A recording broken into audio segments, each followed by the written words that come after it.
अस्सलामु अलैकुम वरहमतुल्लाहि वबरकातुह। इन्नल हम्दुलिल्लाह नहमदुहु व नस्तईनुहु व नस्तगफिरुहु व नऊज़ु बिल्लाहि मिन शुरूरि अनफुसिना व मिन सय्यिआति अमालिना मन यहदिहिल्लाहु फला मुदिल्ल लहु व मन युद्लिल फला हादिय लहु व अशहदु अन ला इलाहा इल्लल्लाहु वहदहु ला शरीका लहु व अशहदु अन्न मुहम्मदन अब्दुहु व रसूलुहु सल्लल्लाहु तआला अलैहि व अला आलिहि व सहबिहि व सल्लम तस्लीमन कसीरा।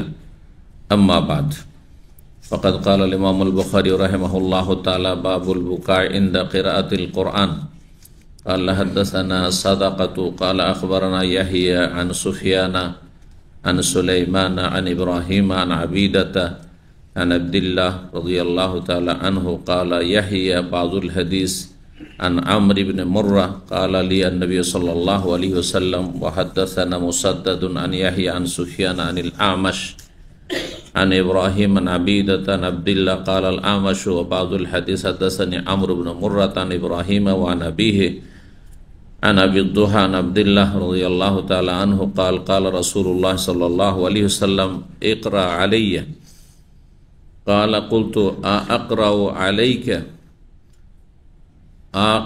अलैका व अलैका उन्ज़िल क़ाल इन्नी अश्तही अन अस्मअहु मिन ग़ैरिही क़ाल फ़क़रअतुन निसा हत्ता इज़ा बलग़तु फ़कैफ़ इज़ा जीना मिन कुल्लि उम्मतिन बिशहीद व जीना बिका अला हाउलाइ शहीदा क़ाल ली कुफ़ औ अमसिक फ़राअयतु ऐनैहि तज़रिफ़ान। सम्मानित भातृमंडলী, আল্লাহ রাব্বুল আলামিনের প্রশংসা এবং প্রিয় নবী সাল্লাল্লাহু আলাইহি সাল্লামের উপর সালাতু সালামের পর আজ জুমাবার 29 শাবান 1446 হিজরি মোতাবেক 28 ফেব্রুয়ারি 2025 আমাদের ধারাবাহিক আলোচনা সহিহুল বুখারীর ফাজাইলে কোরআন পর্ব নম্বর 7 এর মাধ্যমে ফাজাইলে কোরআনের পর্ব অর্থাৎ কোরআন কারীমের ফজিলত মহত্ব নামে যে পর্ব ইমাম বুখারীর এই কিতাবে রয়েছে সেটি আমরা শেষ করব ইনশাআল্লাহ। এই পর্বের অধ্যায় নম্বর 35 ইমাম বুখারী রাহিমাহুল্লাহ একটি মাসআলা সম্পর্কে অধ্যায় অনুষ্ঠিত করেছেন। মাসআলাটি প্রমাণ করার জন্য জায়েজ না জায়েজ নয়। বাবুল বুকাই ইনদা কিরাআতিল কোরআন, এই অধ্যায় হচ্ছে কোরআনে কারীমের তেলাওয়াতের সময় কান্না করা। কোরআনে কারীম তেলাওয়াতের সময় কান্না করা জায়েজ না জায়েজ নয়? জি, চলবে না চলবে না? কি বলেন? জায়েজ? জায়েজ। এটা উত্তর সাধারণ মানুষের হলো। আর একজন আলেম, একজন ফাকির উত্তর হচ্ছে যে কোরআনে কারীমের তেলাওয়াতের দুটো অবস্থা রয়েছে, একটি সালাতের ভিতরে, একটি সালাতের বাইরে। নামাজের ভিতরে তো কোরআন তেলাওয়াত, মূল আসলে কোরআন তেলাওয়াত সাহাবায়ে কেরাম সালাফদের আদর্শ হচ্ছে তাহাজ্জুদে দীর্ঘ সময় ধরে। তার আগে রাসূলুল্লাহ সাল্লাল্লাহু আলাইহি সাল্লাম, জি, আমাদের সর্বপ্রথম সালাফ পূর্বসূরি হচ্ছে রাসূলুল্লাহ সাল্লাল্লাহু আলাইহি সাল্লাম, আর তারপরে সাহাবায়ে কেরামগণ, তারপরে তাবেঈন, তারপরে তাবা তাবেঈন রাদিয়াল্লাহু তাআলা আনহুম ওয়া আরদাহুম। তো রাসূলুল্লাহ সাহাবায়ে কেরামদের তাদের আদর্শ হচ্ছে কোরআনে কারীম সালাতের ভিতরে, নামাজে তাহাজ্জুদে তেলাওয়াত করা বা তারাবিতে তেলাওয়াত করা। একা একা তাহাজ্জুদ পড়ছেন, দীর্ঘ সময় ধরে আপনি তাহাজ্জুদ পড়বেন, 2 ঘন্টা 3 ঘন্টা 4 ঘন্টা, আর কোরআন তেলাওয়াত করবেন। আর একজন নামাজের বাইরে কোরআন তেলাওয়াত করছেন, তার চাইতে ওই ব্যক্তি বেশি শ্রেষ্ঠ, ওই ব্যক্তির তেলাওয়াতের বেশি ফজিলত যে সালাত অবস্থায় নামাজের ভিতরে কোরআন কারীম তেলাওয়াত করে। তাহলে কান্নার বিষয়টি এখন, হ্যাঁ, এখানে দেখতে হবে যে আপনি নামাজের ভিতরে তেলাওয়াত করছেন আর কান্না করছেন, না নামাজের বাইরে। কিছু উলামা ফুকাহাদের কাছে নামাজের ভিতরে কান্না করা যাবে না, কিছু উলামা এরকম ফতোয়া দিয়েছে, কারণ এতে অন্যদের ডিস্টার্ব হবে। হ্যাঁ, আর তারপরে আপনার সেখানে নামাজে আপনার অনেক সময় কান্না করতে গিয়ে আওয়াজ হইতে পারে, শব্দ হয়ে যেতে পারে, যেটা কথার আকার ধারণ করতে পারে, হাউমাউ করে কান্না করো, যেটা চিৎকার করে কান্না করো। কারণ মানুষ যখন কান্না করে তখন অনেক সময় নিজেকে সামলে রাখতে পারে না, যার ফলে আওয়াজ উঁচু হয়ে যেতে পারে, হাওমায়ের কান্না বাচ্চাদের মতো হইতে পারে। তো সেই জন্য কিছু আমার আপত্তি করেছেন, যদি নামাজের বাইরে হয় তাহলে কান্নায় কোনো দ্বিমত নেই, যে কোরআন তেলাওয়াত করছে আর কান্না করছে। কোরআন তেলাওয়াতে কখন কান্না আসবে? যারা কোরআন না বুঝে পড়েন কান্না আসবে? আমার তো মনে হয় না। একমাত্র যদি আপনি তাকাল্লুফ করে কান্না করেন, সেটা অন্তর থেকে কান্না হবে না, জি, লৌকিকতা হইতে পারে, জি। এই জন্য কোরআনে কারীমের তেলাওয়াতের আসল এবং সালাতের দুয়া সূরা জিকির আজকারের আসল মাসআলা হচ্ছে যে বুঝে পড়তে হবে, অর্থ বুঝে কোরআন তেলাওয়াত করতে, বুঝে নামাজের দোয়া জিকির আজকার পড়তে হবে। এটা হচ্ছে মূল বিষয়। আর এটাতে আপনি চেষ্টা করেছেন কিনা অর্থগুলি বুঝার? কমপক্ষে নামাজের ভিতরে আল্লাহু আকবার মানে কি, সুবহান রাব্বিয়াল আযীম মানে কি, সুবহান রাব্বিয়াল আলা মানে কি, আর রব্বানা ওয়ালাকাল হামদ সামি আল্লাহু লিমান হামিদা মানে কি, আর আল্লাহুম্মা গফিরলি ওয়ারহামনি ওয়াহদিনি ওয়াআফিনি ওয়ারযুকনি ওয়াজবুরনি ওয়ারফানি ইত্যাদি সব মানে কি, বা রব্বিগফিরলির মানে কি, আত্তাহিয়াতের অর্থ কি, দরুদের অর্থ কি, আর দোয়া মাসের অর্থ কি, এগুলো জানতে হবে। সালামের অর্থ কি, আসসালামু আলাইকুম ওয়া রাহমাতুল্লাহি ওয়া বারাকাতুহু বা রাহমাতুল্লাহ, বা এর অর্থ কি, এইটুকু জানা অত্যন্ত জরুরি। কারণ অর্থ জেনে নামাজ পড়া আর না জেনে আরবি ভাষায় সালাত আদায় করা, দুটোতে অনেক পার্থক্য রয়েছে। খুশুতে পার্থক্য, নামাজে মনোযোগ হয় পার্থক্য, একাগ্রতায় পার্থক্য, অনেক পার্থক্য রয়েছে। যখন পার্থক্য কোয়ালিটিতে, তখন নেকিতেও অনেক পার্থক্য রয়েছে। যেমন যার কোয়ালিটি হবে তেমন তার মূল্য হবে, এটা তো দুনিয়ার নীতিমালা। যেসব ব্র্যান্ডের আপনার পণ্য আছে, মাল সামান আছে, সেগুলি এমনি মানুষ দাম দিচ্ছে, দেখতেও ভালো লাগে না, তারপরে দাম দিচ্ছে। কারণ একবার কিনলে চলবে, 3 বছর 4 বছর চলছে একটা স্যান্ডেল জুতা, অথবা ওর একটা মূল্য আছে, যদি হোক ব্যাগ হোক অন্য কিছু হোক না কেন। কিন্তু যেটা কোনো ব্র্যান্ড নেই, কোনো কোয়ালিটি নেই, কিনে ওই প্রথম সপ্তাহে প্রথম দিনই ছিঁড়ে গেল স্যান্ডেল জুতা, হচ্ছে না। তাহলে আপনার ওই রকমই যদি নামাজ হয়, তো নেকিও ওই রকমই হবে।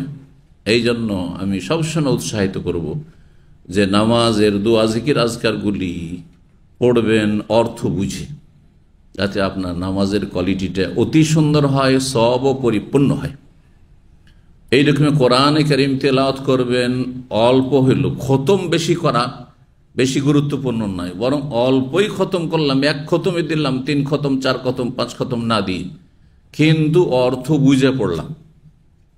অর্থ বুঝে, সাধারণ মানুষদের জন্য বলছি, ভালো আলেম তেলাওয়াত করছে, শুধু হাফেজ আর কারি নয়, তো অসুবিধা নেই, হয়তো মাসে 3 খতম 4 খতম রমজানে বা অন্য মাসেও দিলেও সে অর্থ বুঝতে পারে, পড়ার সাথে সাথে অর্থ বুঝছে।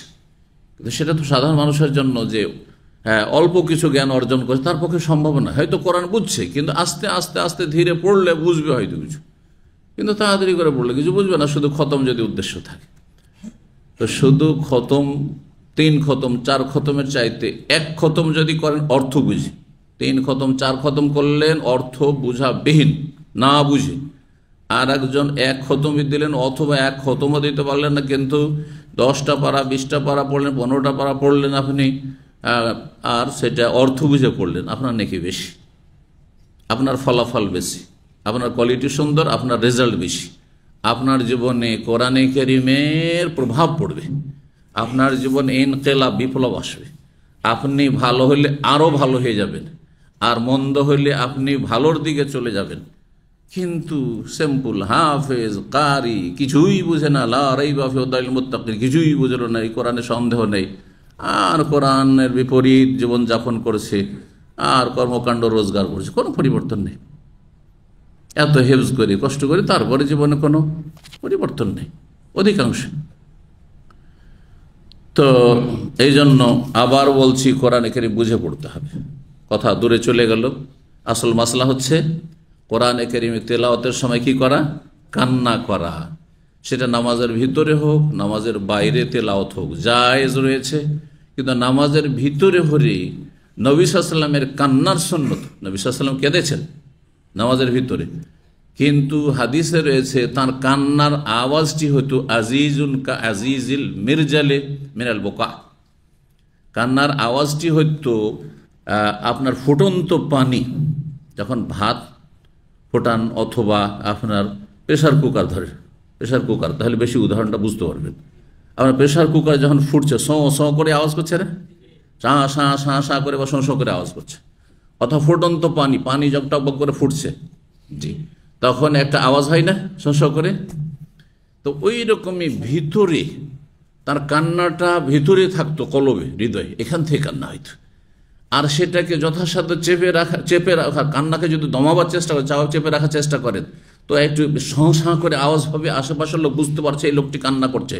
কিন্তু সশব্দে হাওমাও করে একবারে গোটা হল বা গোটা মসজিদ বাজিয়ে দিলেন না আপনি, এই কান্নাটি হচ্ছে সুন্নতি কান্না, কোরআন তেলাওয়াতের সময় হোক অথবা নামাজের সময় হোক, নামাজের ভিতরে হোক। জি। আর কিছু লোকেরা তারাবিতে দেখা যায় দেশে, তারা জাহেল মানুষ, আলেমরা এরকম করে না, এখানকার জ্ঞানীরা কান্না করে তারাবিতে বা কিয়ামুল লাইলে এমন কান্না করছে গোটা মসজিদ বাজিয়ে দিল, হাওমাও করে কান্না করছে। এটা আপত্তিকর। যদি সামলাতে না পারে আর হাওমাও শুরু হয়ে যায় তো নামাজ বাতিল হবে না, নামাজ নষ্ট হবে না, কিন্তু সেটা অপছন্দনীয় যে আপনি নামাজে এমনভাবে কাঁদছেন যে নামাজের বাইরে যেমন কান্না মানুষ হাওমাও করে কান্না করে, সেই রকম কান্না যেন না হয়। জি। এক কথায় কোরআন তেলাওয়াতের সময় কান্না করা শরীয়ত সম্মত, জায়েজ, নবী সাল্লাল্লাহু আলাইহি ওয়াসাল্লাম কান্না করেছেন, কিন্তু নবী সাল্লাল্লাহু আলাইহি ওয়াসাল্লাম কান্নার কোয়ালিটি বললাম, ওই রকম হলে বেশি ভালো।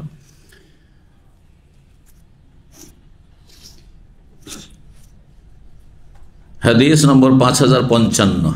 এই হাদিসটি কয়েকটি সনদে এসেছে। ইমাম বুখারীর প্রথম সনদে সাদাকা নামক বর্ণনাকারী, তার ওস্তাদ ইয়াহিয়া, তার ওস্তাদ সুফিয়ান, জি, সুফিয়ান বিন ওয়াইনা বা সুফিয়ান সৌরি। আর দ্বিতীয় সনদে ইমাম বুখারীর ওস্তাদ মুসাদ্দাদ বিন মুসারহাদ, আর তিনি ইয়াহিয়া থেকে সেখানে গিয়ে মিলছে, আর তারপরে সুফিয়ান। আর এইভাবেই হাদিসটি এখানে বর্ণনা করেছেন। হাদিসের মতন বা বিষয়বস্তু একটি। আর হাদিসের বর্ণনাকারী সাহাবী হচ্ছেন আব্দুল্লাহ ইবনে মাসউদ রাদিয়াল্লাহু তাআলা আনহু। তিনি বলেন কালা রাসূলুল্লাহ বলেছেন একবার, কাকে? আব্দুল্লাহকে। কালা রাসূলুল্লাহ মানে রাসূলুল্লাহ বললেন, আব্দুল্লাহ ইবনে মাসউদ সামনে ছিলেন, কি বললেন? ইকরা আলাইয়া, আমাকে পড়ে শোনাও, কোরআন তেলাওয়াত করো। জি, এর আগে এই হাদিসটি এসছে, বলেছি এখান থেকে বোঝা গেল যে সিনিয়র ব্যক্তি জুনিয়রকে কোরআন তেলাওয়াত শোনাও বলতে পারে এবং জুনিয়রের তেলাওয়াত শুনতে পারে সিনিয়র। এর বিপরীত হইতে পারে যে যিনি বেশি সিনিয়র, বেশি জানে কোরআন সম্পর্কে, তিনি তেলাওয়াত করছেন আর ছোটরা শুনছেন, যারা কম জানে তারা, দুটোই জায়েজ। একে অপরকে কোরআন শোনানো এটা হাদিস দ্বারা প্রমাণিত। সব সময় মানুষ হয়তো পড়তে পারে না, পড়ার জন্য একটা এনার্জি লাগে, আর তারপরে আগ্রহ লাগে। স্বতঃস্ফূর্তভাবে যদি কোরআন তেলাওয়াত করতে পারেন তাহলে পড়বেন, হাদিস সর্বশেষ এই অধ্যায়ে হাদিস আছে। আর যদি দেখা যায় যে আমার কি আসছে, একঘেয়েমি চলে আসছে, বিরক্তি শব্দের জোর, কোরআন সম্পর্কে বিরক্তি কথাটি মোটেই সমীচীন নয়, উচিত নয়, কিন্তু মানুষ তো মানুষ, সুতরাং পড়া সবসময় অ্যাক্টিভিটিস একরকম থাকে না। একসময় খুব আগ্রহের সাথে আর বড়ই উদ্যম উদ্দীপনা নিয়ে পড়ছেন আপনি, আর কখনো পড়ছেন কিন্তু আপনার মধ্যে অলসতা চলে এসছে, আর একটু ক্লান্তি ভাব চলে এসছে, একটু ঝিমানো ভাব, তন্দ্রা চলে এসছে, এমন যদি হয় তাহলে কোরআন তেলাওয়াত বাদ দেন। ক্লান্ত হয়ে এসেছেন,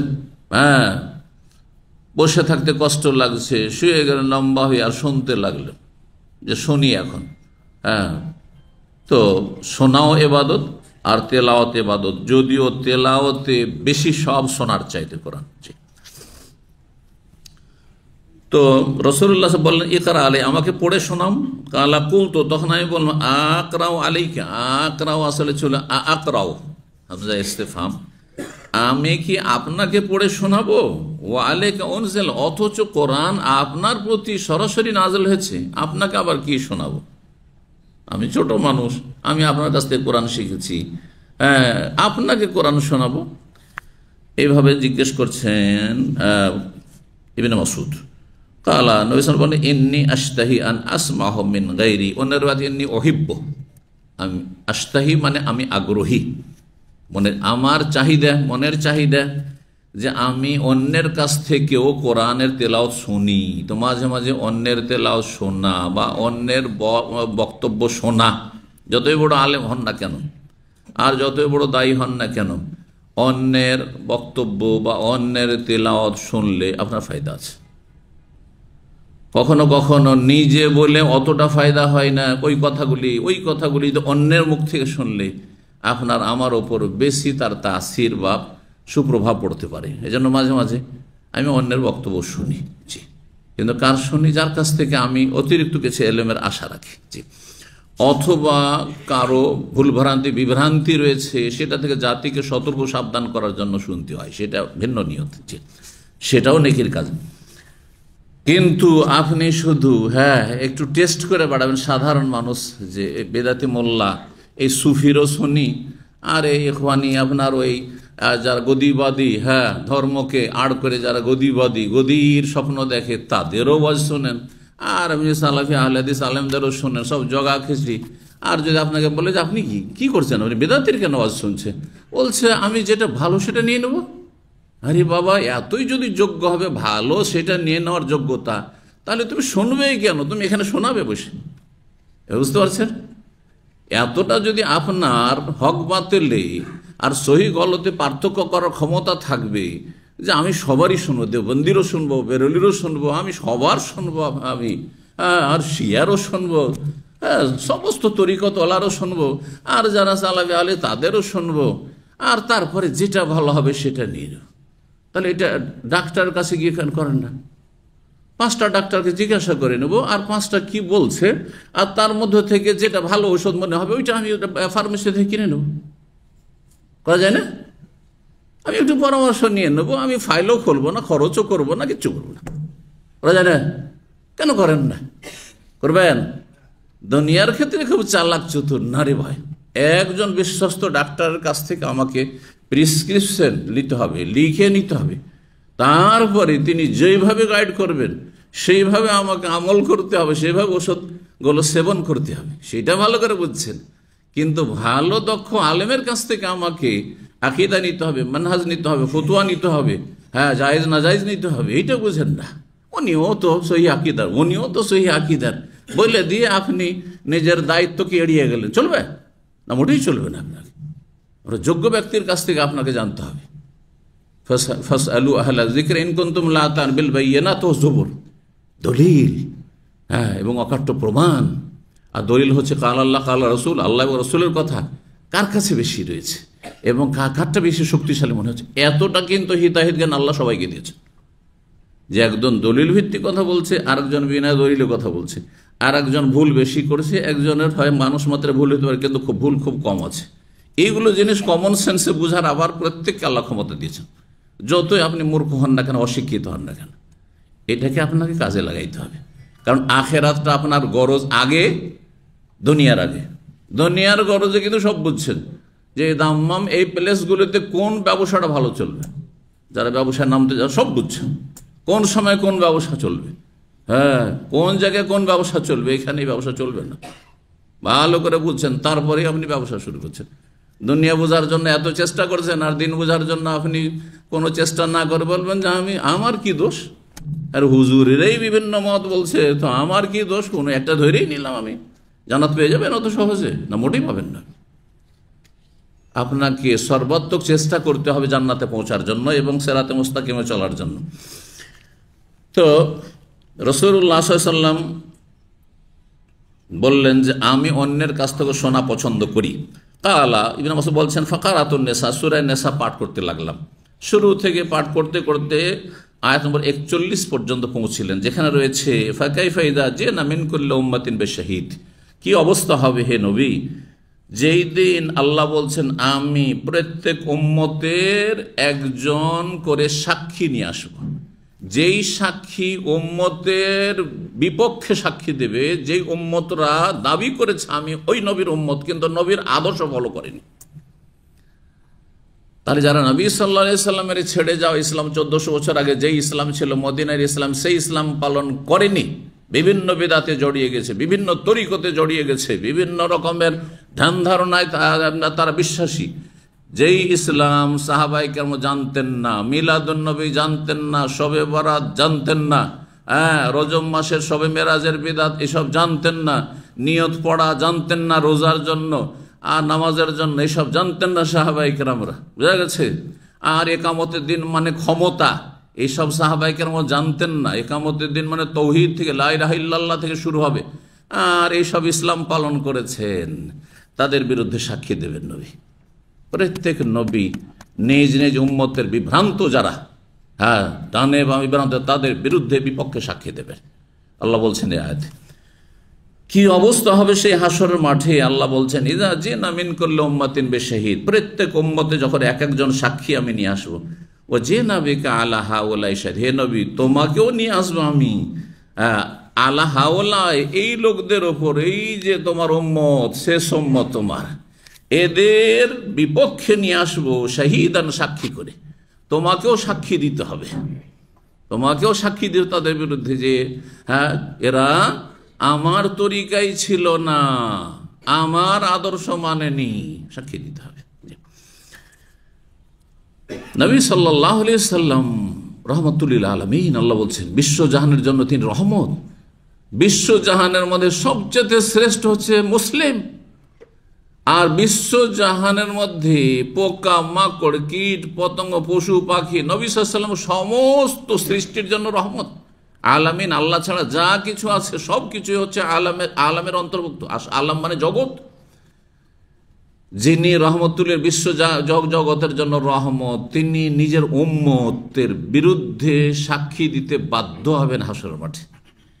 এই অনুভূতি নিয়ে নবী সাল্লাল্লাহু আলাইহি ওয়াসাল্লাম সামলাতে পারলেন না, কেঁদে ফেললেন।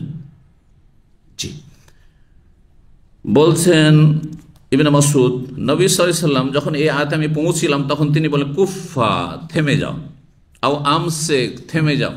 আর একটি শব্দ যেটা বেশি প্রসিদ্ধ, অধিকাংশ হাদিসে এসছে, গত হাদিসে কি শব্দ? হাসবোকা। কি হাসবোক? আজকাল আরব দেশে যখন বিভিন্ন প্রতিযোগিতাগুলিতে তেলাওয়াত করে, যেটা আপনার আন্তর্জাতিক প্রতিযোগিতা মক্কাতুল মুকাররমে হয়, যদি শুনে থাকেন আপনার রেডিওতে টিভিতে, সেটা প্রচার হয়, কিন্তু মোটামুটি মহরম মাসে, হজের পরে মহরম মাসে হয়, হাজিরা বিদায়ের সময় থাকে, ওই সময়টা কিন্তু প্রতি বছরই হয় কিং আব্দুল আজিজ আন্তর্জাতিক প্রতিযোগিতা, আর তাতে খুব মূল্যবান পুরস্কার থাকে। তো তাতে কিন্তু যারা শোনেন, যারা সেখানে রয়েছেন বিচারক, তারা পড়তে বলেন, অমুক আয়াত থেকে পড়তে শুরু কর, তারপরে কিছুক্ষণ পড়লো, এক পেজ দুই পেজ পড়লো, আর তারপরে কি বলেন তারা? হাসবুক, মানে তোমার জন্য যথেষ্ট, মানে থেমে যাও। জি, সাদাকাল্লাহুল আজিম বলেন না, না যিনি শুনছেন তিনি বলেন, না যিনি পাঠ করছেন তিনি বলেন। অথচ বাংলাদেশ বা মিশর থেকে আসলে বা মালয়েশিয়া থেকে আসলে ওইখানে দেশে যখন পড়ে, তখন পড়া থেকে যখন কোরআন তেলাওয়াত স্টপ করে, থামে, কি বলে? সাদাকাল্লাহুল আজিম। তো দেশে আবার সাদাকাল আজিম, এখানে কেন সাদাকাল আজিম পড়েন না? বোঝা গেছে? তাহলে বোঝা গেল কাজটি ভালো নয়। কাজটি যদি রাসূলুল্লাহ সাহাবায়ে কেরামদের হইতো তো অসুবিধা কি? যেমন আমাদের বক্তব্য এখানে যেটা বলছি সেটা দেশেও বলছি। এই নয় যে দেশে গেলে বেদাতি কথাবার্তা বলতে শুরু করলাম, সবার সাথে তাল মিলিয়ে চলতে শুরু করলাম, না। আর হক কথা, কোরআন হাদিসের কথা বলতে কোনো অসুবিধা নেই, বুক ফুলিয়ে বলছি, সব জায়গায় বলছি, সবার সামনে বলছি, 27 বছর থেকে এই দামে আমি বলছি, আলহামদুলিল্লাহ। কিন্তু যারা বেদাত করে ওই লুকিয়ে বিভিন্ন, ওইখানে আমাদের হয়, এই আলোচনা হয়, অমুক রুমে হয়, অমুক জায়গা হয়, ও ঘরে ঘরে গিয়ে লুকিয়ে দিনের কাজ করে। আর দিন ইসলামের কাজ করেন তো লুকিয়ে কেন? আবার সৌদি আরবের মতো জায়গাতে। তার মানে আপনার এই ইসলামের নামে যে দাওয়াত দিচ্ছেন সেটা হচ্ছে ভেজালযুক্ত দাওয়াত। ভেজাল ইসলাম পেশ করছেন, সেই জন্য লুকিয়ে গোপনে করতে হচ্ছে। কেন গোপনে করবেন? আপনি কোরআন হাদিসের কথা বলুন, আল্লাহ রসুলের কথা বলুন, তৌহিদের কথা, আকীদার কথা আগে শিখান, আর তারপর ইবাদত বন্দেগী ফরজ ওয়াজিব শিখান, হারাম নাজায়েজ থেকে সতর্ক করুন, আর সুন্নাত বিদআত সম্পর্কে সতর্ক করুন, মানুষকে আখলাক চরিত্র আর মানুষকে লেনদেন হালাল এসব শিখান, মামলাত শিখান, কোনো দোষ নেই। সব জায়গায় ভালো কথা বলেন আপনি, যেটা আপনার কাজ সেটা আপনি করেন, পরের চরখায় তেল দিয়ে বাড়ান না। কে দোষ করলো সেটা আমার সংশোধন করার প্রয়োজন নেই, আমার সংশোধন প্রয়োজন এবং আমার সামনে যারা আছে তাদের সংশোধনের প্রয়োজন। যাদের কাছে আমার কথা পৌঁছাতে পারবো তাদের সংশোধন আমি করতে পারবো, এই সম্পর্কে আল্লাহ জিজ্ঞাসা করবেন। আর যাদের কাছে আমি পৌঁছিতে পারবো না ওদের কথা আমাকে কেন আল্লাহ জিজ্ঞাসা করবেন? কারণ এটা আমাদের ক্ষমতার বাইরে। কথা বোঝা গেছে না? জি। তো থেমে যেতে বললেন। সাদাকাল্লাহুল আজিম বলা তাহলে সুন্নত নয়। হ্যাঁ, সালাফি অধিকাংশ ওলামারা এটিকে বিদআত বলেছেন, আর কমপক্ষে হালকা বলে সুন্নত নয়। আপনি এইটাকে নেকির আশায় বলছেন, আর কোনো কাজকে নেকির আশায় যদি করেন বা বলেন অথচ সেটা নেকি নয় তাহলে বিদআত, যার ফলে সাদাকাল্লাহুল আজিম বলবেন না কোরআন তেলাওয়াতের শেষে। ফারাআইতু আইনাইহি তাজরিফান, ইবনে মাসউদ বলছেন যে তারপরে আমি দেখছি যে রাসূলুল্লাহ দুই চক্ষু থেকে অশ্রু ঝরছে, কান্না করছেন রাসূলুল্লাহ সাল্লাল্লাহু আলাইহি ওয়াসাল্লাম। তাহলে কোরআন তেলাওয়াত শুনে অথবা কোরআন তেলাওয়াত করে কান্না করা প্রমাণিত হলো এই হাদিস দ্বারা। 5056 নম্বর হাদিস, আব্দুল্লাহ মাসউদের ওই হাদিসে তিনি বলছেন যে নবী আমাকে বলে ইকরা আলাইয়া, পড়ে শোনা। কুলতু আকরা আলাইকা ওয়া আলাইকা উনজিল, আপনার উপর নাযিল, আপনাকে আবার পড়ে শোনাবো। খালি ইন্নী উহিব্বান আসমাহু মিন গায়রি, এখানে ওহিব্ব শব্দ এসেছে আশতাহির জায়গায়, আমি পছন্দ করি যে অন্যের কাছ থেকে মাঝে মধ্যে শুনি। 36 নম্বর অধ্যায় বলছে বাবু ইসমে মান রাআ বিকিরাতিল কোরআন আও তাআক্কালা বিহি আও ফাজারা বিহি। এই অধ্যায় হচ্ছে এমন ব্যক্তির পাপ সম্পর্কে, গুনাহ সম্পর্কে যে কোরআনে কারীম তেলাওয়াত করে লোক দেখানো, মানুষকে দেখানোর জন্য যে আমি কারি এইরকম, আমি এই রকমের পাকা হাফেজ, আমি এই রকমের আলেম, আমি এই রকমের বক্তা, আমার মতো কেউ নেই। যাদের অন্তরে এইসব অহংকার থাকে তাদের মধ্যে শিরক রয়েছে। কারণ গরজ কি? দুনিয়া। আর আপনি দিন করে যদি দুনিয়া গরজ করেন এটা একটি শিরক। দিন পালন করে যদি দুনিয়া গরজ করেন তো এটা কি? শিরক। ধরেন আপনার কফিলটা খেয়েছেন, মাশাআল্লাহ, আল্লাহর বান্দা, খুব পরহেজগার, ওলিউল্লাহ, হ্যাঁ, সে নামাজি, আমেলকে খুব ভালোবাসে, হ্যাঁ, দাড়িওয়ালা আমেলকে খুব ভালোবাসে। এটা পান তো আল্লাহর বড় নিয়ামত, যদি পেয়ে যান তো। হ্যাঁ, তো এরকম পেয়ে গেছেন, তারপরে দাড়ি ছিল না অথবা নামাজ ছিল না আপনার, হ্যাঁ, আর দেখছেন যে যারা দাড়িওয়ালা আমেল আর যারা 5 ওয়াক্ত নামাজি ফজরে যাদেরকে আমার কফিল পায় তাদের বেতন একবার ধাই ধাই করে বাড়িয়ে দেয়, হ্যাঁ, অথবা তাদেরকে প্রতি মাসে 100-200 রিয়ালকে বকশিস দেয়। বুঝতে পারছেন? তখন আপনি একেবারে ফজরে হাজির, হ্যাঁ, দিলেন লম্বা দাড়ি ছেড়ে, কিসের জন্য? আপনার কফিলকে খুশি করার জন্য। মান রাআ বিকিরাআ মানে অন্যকে দেখানোর জন্য, রাআ মানে নিজে দেখা, রাআ জি এর মানে হচ্ছে কাতালা বাবে মুফাল্লাত থেকে অন্যকে দেখানো, লোক দেখানো কোরআন তেলাওয়াত, লোক দেখানো নামাজ, লোক দেখানো দান সাদকা, লোক দেখানো হজ উমরা। এই উমরায় গেলেন আর যাওয়ার পরে হ্যাঁ যেখানে সেখানে এহরাম পড়তেই দিলেন একটা ছবি নিয়ে, আর তারপরে ফেসবুকে ছেড়ে দিলেন। হ্যাঁ, আর সুন্দর কথা, কত সুন্দর, আল্লাহ যেন আমার উমরা কবুল করেন, সারা দুনিয়াকে জানিয়ে দিলেন আপনার দোয়া। উদ্দেশ্যটা কি? এই দোয়া করা উদ্দেশ্য? দোয়া করে লুকিয়ে করবেন আপনি কেন? সোশ্যাল মিডিয়াতে আপনার ছবি দিয়ে, এহরামের ছবি দিয়ে দোয়া করবেন আপনি? আবার যখন কাবা ঘুরছেন, চক্কর লাগাচ্ছেন, ওই ছবি দিলেন একটা ছেড়ে, আমি তওয়াফ করছি আল্লাহর ঘরের, মাশাআল্লাহ। তারপরে সাফাতে উঠে একটা ছবি দিলেন, মারওয়াতে একটা ছবি, হ্যাঁ, লা হাওলা ওয়ালা কুওয়াতা ইল্লা বিল্লাহ। উদ্দেশ্য কি? দিলেন সোশ্যাল মিডিয়াতে ছেড়ে আপনি, কেন? মুঠি না, যত গোপনে রাখবেন তত ভালো। জি, তো যেই ব্যক্তি কোরআনে কারীম কি করবে? তেলাওয়াত করবে বা কোরআনে কারীমের জ্ঞান অর্জন করবে, কোরআনে কারীমের শিক্ষা দেবে, বক্তব্য করবে, আলেমও শামিল, কারিও শামিল, হাফেজও শামিল, সাধারণ মানুষ আপনি রমজানে 3 খতম দিলেন, আর বন্ধু মহলে সবাইকে জিজ্ঞাসা করছেন কয় খতম দিলে? বলছে ভাই 1 খতম পারিনি। তুমি কয় খতম? তুমি কয় খতম? সবার জানার বলছে আমি 3 খতম দিয়েছি। কিছুই বলেন না, এক কথাতে সব বরবাদ করে দিল, সব নষ্ট করে ফেলেন। আরে বাবা, নফল ইবাদত, এটা ফরজ ইবাদত নাই। ফরজ হইলে একটু জানাতে হবে, না হইলে আবার বলবে যে বেনামাজি। ওই জন্য মসজিদে গিয়ে জামাতে নামাজটা পড়তে হবে, বুঝছেন না? কিন্তু সাবানের রোজা জানাইতে হবে, এটা জরুরি নয়। হ্যাঁ, রমজানের রোজা জানুক মানুষ, অসুবিধা নেই, ফরজ নর্মালি রোজা রাখে না। এই জন্য মুসাফিরও যদি হন, অসুস্থ হন, তো মানুষ সব সামনে খাওয়া দাওয়া করবেন না, একটু চোখের আড়ালে খান। রাস্তায় বসে আমি খুব অসুস্থ, আর রাস্তায় বসে এখানে বসে গেছেন, দোকানপাট বাকালাতে কিছু কিনে নিয়ে আর মসজিদের পাশে বসে খাচ্ছেন, মানুষ কি ভাববে? এই যে কোন দাড়িওয়ালা বেরোজাদার, হ্যাঁ, গালমন্দ করবে না, লানত হিসাব করবে না, অথচ আপনি অসুস্থ লুকিয়ে খান আপনি ঘরে। তো যেই ব্যক্তি কোরআন তেলাওয়াত করবে লোক দেখানো, কোরআনে করিমকে দিয়ে সে ভক্ষণ করবে, মানে কোরআনে করিমকে দিয়ে পেট পূজা করবে, অর্থাৎ এটা ইনকাম সোর্স হিসাবে নেবে। এই যে কোরআন খানি করে বক্সানো, শুধু কোন হাফেজকারী যারা এই পেশাদার যারা মোল্লা কোরআন বগলে করে করে বাড়ি বাড়ি গিয়ে এই মরা ব্যক্তিকে জান্নাতে পৌঁছায়, তাদেরকে বলেন যে আমার বাড়িতে কোরআন পড়তে হবে, কিন্তু আজকে খাওয়া দাওয়া নাই, কিন্তু হুজুর খাওয়া দাওয়া কিছু নাই কিন্তু।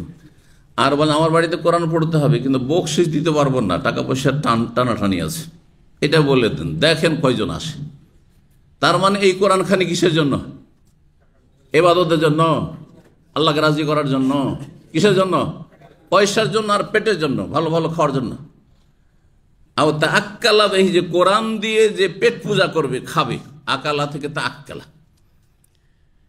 আও ফাজারা বেহি, কোরআনে কারীমের শিক্ষা লাভ করে সে পাপে লিপ্ত হবে, অর্থাৎ নিজের বীরত্ব বাহাদুরি দেখাবে যে আমার মতো কেউ নাই, হ্যাঁ আমি হচ্ছে আন্তর্জাতিক, আমার এই রয়েছে, আমি এতদিন ধরে ফতুয়া দিই, আর আমার ফতুয়াতে কেউ ভুল বের করতে পারবে না।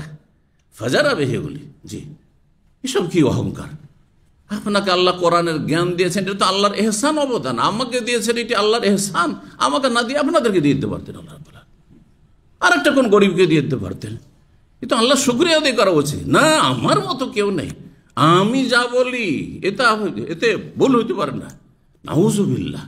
এটা তো নবী রসুলের শান, তারপরে নবী রসুল তাওয়াজু করেছেন, ইন্নামা আনা বাশার, ওহী নাযিল, তারপর আমি মানুষ, সুতরাং ভুল হইতে পারে। জি, আল্লাহু আকবার, সতর্ক সাবধান। আও ফাজারা বেহি, মানে গুনার কাজে কেউ লিপ্ত হলো, কোরআন দিয়ে গুনার কাজে লিপ্ত হওয়ার আরেকটি উদাহরণ দিই, কারণ এখানে বেশ কিছু এই রকমের ঘটনা অঘটন হ্যাঁ ঘটেছে বা বিভিন্ন জায়গায় ঘটে, আর আমার কাছে এই মাসলাগুলি বা এই বিষয়গুলি আর এই অভিযোগগুলি আসে। কোন একটা মেয়ের সাথে পরিচয় হয়ে গেল, মেয়েটি নতুন এখন হেদায়েত হয়েছে, স্কুল কলেজ পড়ুয়া মেয়ে, সাবালিকা, আর তারপরে যার সাথে পরিচয় হয়েছে সে হচ্ছে হাফেজ বা হুজুর, অথবা আমাদের দিনী সার্কেলের কোনো ভাই, বুঝতে পারছেন, কোরআনটা একটু শুদ্ধ পড়তে পারে। কি করছে তখন? সে কোরআন পড়াচ্ছে, মেয়ে আছে মালয়েশিয়াতে, মেয়ে আছে অস্ট্রেলিয়াতে, মেয়ে আছে ইউরোপ আমেরিকা কোথাও কানাডাতে আছে, ওকে অনলাইনে কোরআন পড়াচ্ছে। আচ্ছা, অনলাইনে কোরআন পড়ার জন্য মেয়েকে পড়াবার জন্য নাই, আপনি পুরুষ কেন মেয়েকে পড়াবেন? আপনি যদি এতই নেকি করবেন, তাহলে মেলা পুরুষ জাহেল কোরআন পড়তে পারে না, তাদেরকে শেখান আপনি, হ্যাঁ, আর কোন একটা মহিলার টিচারের ব্যবস্থা করে দেন যে কোরআন পড়া, 1 নম্বর কথা। তারপরে শুধু তাতেই ক্ষান্ত নয় যে অডিওতে শুধু শুনছে তার কোরআন, হ্যাঁ, যেটাকে বলা হচ্ছে কি আপনার ভিডিও নয়, ভিডিও কল নয়, অডিও কলে শুধু ভয়েস কলে শুধু শুনছে তার তেলাওয়াত, তেমনও নয়। বলছে যে এইভাবে তো পড়াটা ভালো হয় না, তো এক কাজ করা যায়, ভিডিও কলে, এখন জুমে ভিডিও কলে কোরআন পড়াচ্ছে সরাসরি, নাউজুবিল্লাহ চেহারা দেখে, আর এই করতে করতে তার প্রেমে লিপ্ত হয়ে গেছে। দীর্ঘদিন প্রেমের খেলা চললো হাফেজ সাহেব আর কারি সাহেবের, আর তারপরে তার সাথে বিয়েরও প্রতিশ্রুতি করলো। যখন হোম মিনিস্টার জানতে পেরেছে, বুঝেন তো হোম মিনিস্টার কে? বুঝে হোম মিনিস্টার ঘরের মন্ত্রী স্ত্রী জানতে পেরেছে, এমন শাসানি ধমক দিয়েছে ওই হাফেজকে, ওই মোল্লা হুজুরকে, আর ওইদিকে ওর নাম্বারটা ওখান থেকে নোট করে ওই মহিলাকে দিয়েছে ধমক, যে তুই আমার সংসার নষ্ট করতে এসেছিস। একেবারে সম্পর্ক ছিন্ন ভিন্ন, আর কোথায় কোরআনের তালিম, সব শেষ। এসব কিচ্ছা, সত্য কিচ্ছা বলছি। আও ফাজারা বিহি, কোরআন দিয়ে আপনি পাপ করছেন। আল্লাহ কোরআনের নিয়ামত দিলেন, আলেম বানাইলেন, হাফেজ বানাইলেন, কারি বানাইলেন, আর কোরআনের জ্ঞান দিলেন, আর তাদের নেকি না করে আপনি ফাজের বনবেন আপনি। আও ফাজারা বিহি, এবার বুঝতে পেরেছেন? এইরকম মেলা উদাহরণ আপনি এক্সাম্পল দিতে পারবেন। যে কোনো ব্যক্তি যদি কোরআন দিয়ে পাপ করে, কোরআন দিয়ে পাপ করে, জি, এদের কঠিন শাস্তি, এদের কঠিন শাস্তি। জি, 5057 নম্বর হাদিস বর্ণনা করছেন আলী রাদিয়াল্লাহু তাআলা আনহু। হাদিসের বর্ণনাকারী কে? চতুর্থ খলিফা আলী রাদিয়াল্লাহু তাআলা আনহু। হাদিসটি হচ্ছে খারেজিদের সম্পর্কে। হাদিসটি হচ্ছে বর্তমান যুগে আপনারা অনেকে খারেজি শব্দের বোঝেন না, এই জন্য আরো সহজ করে জঙ্গিদের সম্পর্কে, যারা আইন নিজের হাতে তুলে নেয়, আর যারা বরং তারা কাফেরদের বিরুদ্ধে যতটা সোচ্চার নয় তার চেয়ে অনেক বেশি মুসলিম পাপী শাসক নেতা পয়সাওয়ালাদের বিরুদ্ধে সোচ্চার। তাদের যারা ভুল ধরে যে এই পন্থাটি ভুল, আইন নিজের হাতে তুলে নেওয়া অথবা সরকারের নেতৃত্ব ছাড়া জেহাদ করা, এগুলি জায়েজ নয়। যখন কোরআন সুন্নাহর আলেমরা, সালাফি আলেমরা বলে বা আরব আলেমরা বলে, তখন বলে যে এরা হচ্ছে সরকারের চামচা, এরা হচ্ছে কি, এরা হচ্ছে রিয়াল খোর, এরা কি আমেরিকা পরিচালনা করে নাকি, এরা নাকি ইহুদিদের এজেন্ট, নাউজুবিল্লাহ, কত না ট্যাগ লাগায়। বুঝতে পারছেন? বরং কোরআন সুন্নাহ আলেমদেরকে তারা মুনাফিক বলে, যে এরা দেখতে তো মুসলিম বেশভূষায়, কিন্তু এরা আমাদের জেহাদে একমত নয়। তাদের কথিত জেহাদ, যেটা সত্যিকার অর্থে ফাসাদ। সরকারবিহীন যদি কেউ জেহাদ বলে, সেটাতে ফাসাদ ছাড়া কোনো লাভ নেই। সরকার পাশের দেশ একটাকে সামলাইতে পারে না, আর আপনি আমি কাকে সামলাবেন? আপনি কাকে সামলাবেন আপনি? জেহাদ শুরু করলে তাহলে ট্যাকল দেওয়ার মতো, ডিফেন্সের মতো ব্যবস্থা থাকতে হবে। কেন প্রতিরক্ষা মন্ত্রণালয় দেশে সবচেয়ে বেশি যে খরচ হয়, যেই খাতে খরচ হয় সরকারি, সেটা হচ্ছে প্রতিরক্ষায়, এবং আপনার হোম মিনিস্ট্রিতে খরচ হয়, এগুলোতে খরচ হয় সবচেয়ে বেশি। দেশে যে নাশকতামূলক কাজ হচ্ছে, অথবা বাইরের যে শত্রু রয়েছে, দেশের জন্য ঝুঁকি রয়েছে, এই দুটো বিষয়কে সামলানোর জন্য সবচেয়ে বেশি বাজেট দিতে হয় তাহলে সরকারকে। আর আপনি আমি একটা সংগঠন, ব্যাস জেহাদের ঘোষণা করে দিলাম, এইবার মা যাব, আর তারপরে চাঁদা কালেকশন করে পেটে ঢুকিয়ে দিল। এসব হয়েছে এই 20-25 বছর ইতিহাসে বাংলাদেশে এইরকম অনেক মোল্লা করেছে, জেহাদের নাম দিয়ে ধোঁকা দিয়েছে, আর কত মানুষের পকেট ঝেড়ে পেট পূজা করেছে। জি, আল্লাহ এদের অনিষ্ট থেকে রক্ষা করুন। এদের বিরুদ্ধে জেহাদ করেছিলেন আলী রাদিয়াল্লাহু তাআলা আনহু, এই খারিজি জঙ্গিদের বিরুদ্ধে, যারা মুসলিমদেরকে কাফের বলতো, আর কাফেরদের ক্ষেত্রে তাদের কোন রকমের মাথা ব্যথা ছিল না। জি, হাদিসটি শোনেন, তার কারণ তাদের সাথে কোরআনে কারীমের তেলাওয়াতের সম্পর্ক। কোরআনে কারীমের তেলাওয়াত তাদের মতো কেউ করতে পারে না।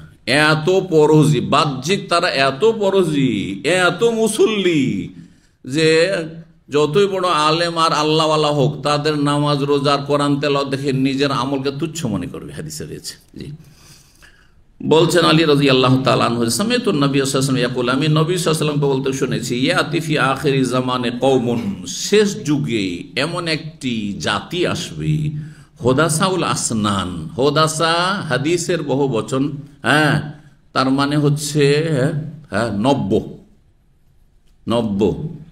তো মানুষের বয়সের দিক থেকে 90 মানে কি?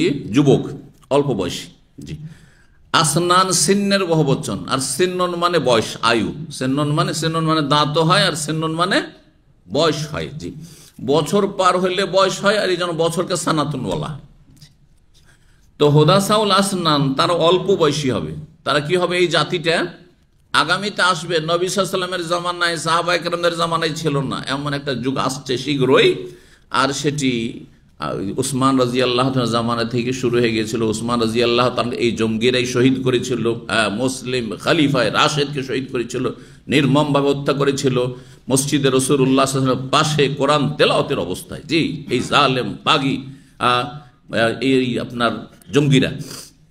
আর আলী রাদিয়াল্লাহু ফজরের সালাতে যাচ্ছিলেন, তাকে শহীদ করেছিল।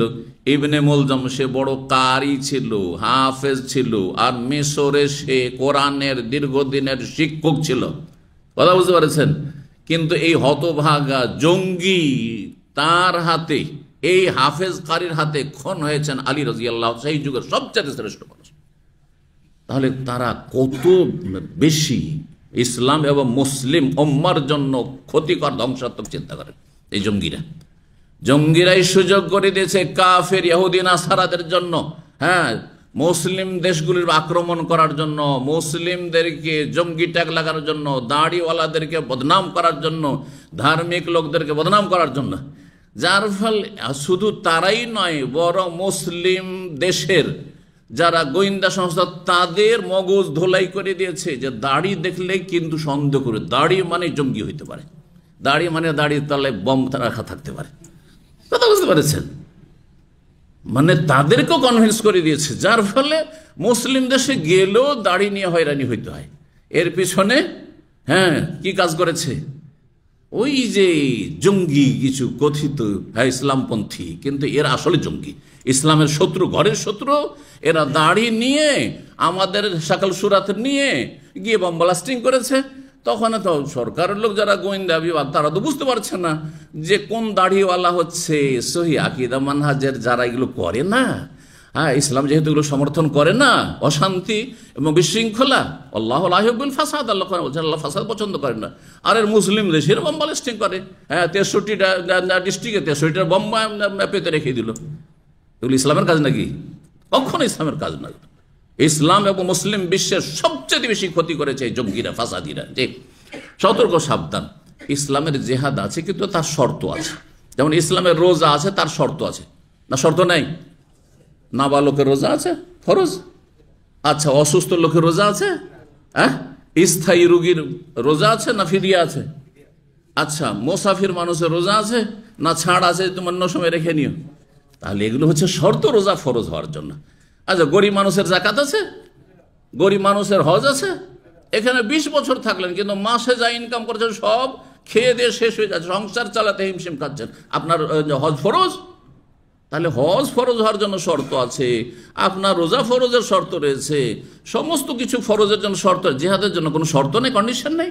তার একটি শর্ত হচ্ছে মুসলিম শাসকের নেতৃত্ব হইতে হবে। সহিহ বুখারীর হাদিস এই শর্তের কথা রয়েছে, ইন্নামাল ইমামু জান্নাতুন, ইমাম হচ্ছে ঢাল, বর্মস্বরূপ। ইউকাতালু মিন ওয়ারাহি, ইমাম দেশের শাসকের নেতৃত্বে জিহাদ হবে। এমনি সশস্ত্র জিহাদ হইলে দেশের শাসক নেতৃত্বে, কথার জেহাদ, এই যে দাওয়াত, এগুলো কথার জেহাদ। কথার জেহাদে সরকারের নেতৃত্ব লাগে না, যে সরকারের নেতৃত্বে আমাকে ওয়াজ করতে হবে, বক্তব্য করতে হবে। অন্তর থেকে আমি পাপীকে ঘৃণা করবো, সরকারের নেতৃত্বে সরকার বলবে ঘৃণা করো, তাইলে ঘৃণা করো, না না, মোটেই না। আমি সবসময় পাপকে ঘৃণা করি, পাপীকে ঘৃণা করি। জি, কিন্তু যখন অস্ত্র ধরবেন, তখন আপনার প্রতিপক্ষ অস্ত্র ধরতে পারে। কথা বোঝা গেছে? আপনার দুশ্মন অস্ত্র ধরবে, তারা আপনার চাইতে শক্তিশালী হবে, এইটাই স্বাভাবিক, কারণ সবসময় তাদের কাছে শক্তি এবং সংখ্যা বেশি থেকেছে। সুতরাং আপনাকে ডিফেন্স, প্রতিরক্ষার জন্য ব্যবস্থা, ওই রকম যথাযথ ব্যবস্থা থাকতে হবে আপনার কাছে। আর আপনি কিভাবে এই ব্যবস্থা রাখবেন সরকার ছাড়া? এই জন্য সরকারের নেতৃত্ব ছাড়া জিহাদ নেই। তো বলছে আজকে তো সরকার করে না, সরকার করে না, সরকার বুঝবে। আপনার কি জবাব দেওয়ার আছে? রব যদি জিজ্ঞাসা করেন যে জেহাদের প্রয়োজন ছিল, ফরজ ছিল, করনি কেন, সরকারকে আল্লাহ জিজ্ঞাসা করবেন, আমাকেও জিজ্ঞাসা করবেন না, আপনাকেও জিজ্ঞাসা করবেন। এত কেন পেরেশান? পরে দায়িত্ব নিয়ে। বুঝা গেছে? জি। বলছেন যে এমন এক জাতি আসবে শেষ জামানে, তারা হবে কি হোদা সাউল। তাদের কিছু লক্ষণ, অনেকগুলি লক্ষণ বলেছেন, এখানে কয়েকটি লক্ষণ রয়েছে। হোদা সাউল আসনান, তারা অল্প বয়সী হবে। সুফাহাউল, সফিহুন মানে বোকা, সফিহুন মানে হচ্ছে নির্বোধ, সায়াকুলুস সুফাহা মিনান নাস, যারা নির্বোধ মানুষ, হ্যাঁ, অল্প বুদ্ধির মানুষ। জি, কোরআনে কারিমে শব্দ রয়েছে। আহলাম, হুলমের বহুবচন, মানে আপনার বয়স যে আপনার বা যৌবন। তো সোফাউল আহলাম এরা কি হবে? হ্যাঁ, অল্প বুদ্ধির যুবক পার্টি হবে, এরা কোনো মুরব্বী হবে না। এদের বয়স 40-এ যাবে না, কারণ 40 হলে মানুষের জ্ঞান পরিপক্ক হয়ে যায়, তখন দূরদর্শিতা চলে আসে। এর পরিণামটা কোথায় গিয়ে গড়াবে এগুলো চিন্তা করে। কিন্তু একটা ছেলে 10 থেকে নিয়ে 25 পর্যন্ত এই পরিণাম বলে চিন্তা করে না, যে আচ্ছা ঠিক আছে, আমি তো একটা অস্ত্র ধরে নিলাম আর একটা কাফেরকে সুযোগে পেয়েছি, মেরেই দিলাম আল্লাহর দুশ্মন বলে, আর শেষ এর রেজাল্টটা কি হবে? আমার একটা কাফেরকে মারার জন্য গোটা বিশ্বের কাফের শক্তি আমার দেশের বিরুদ্ধে, আমার বিরুদ্ধে, আমার গোটা বংশের বিরুদ্ধে যে উঠে পড়ে লাগবে, আমার বংশ নিশ্চিহ্ন হয়ে যাবে, দেশটাই বরবাদ হয়ে যাবে। এগুলো কি বুঝবে? এটা কে বুঝবে? 40 বছর বয়স হলে তখন বুঝার শক্তি হবে। এই জন্য খারেজিরে অধিকাংশ জঙ্গি পোলাপান, এগুলো সব পোলাপান, তাদের বয়স 40-এর উপরে পাবেনই না, খুঁজেই পাবেন না। এদের বয়স 10 থেকে শুরু হয়, আর এদের বয়স 25-এ গিয়ে শেষ হয়ে যায়।